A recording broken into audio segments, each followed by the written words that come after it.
సుంకాలకు సంబంధించి ఇటీవల వరకు భారత్ పై ఘాటు వ్యాఖ్యలు చేసిన అమెరికా అధ్యక్షుడు డొనాల్డ్ ట్రంప్ స్వరం రోజురోజుకు మారుతోంది. తాజాగా తన సోషల్ మీడియా ట్రూత్ వేదికగా మరోసారి కీలక వ్యాఖ్యలు చేశారు. అమెరికా భారత్ మధ్య వాణిజ్య అడ్డంకులను పరిష్కరించడానికి తన పరిపాలనా విభాగం ఇండియాతో చర్చలు కొనసాగిస్తుందని పేర్కొన్నారు.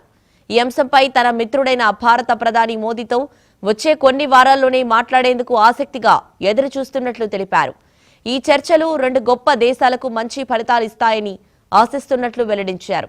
రష్యా నుంచి అధిక స్థాయిలో భారత చమురును దిగుమతి చేసుకుని విదేశాలకు అమ్ముతూ ఇటీవలి వరకు ట్రంప్ ఆగ్రహం వ్యక్తం చేశారు.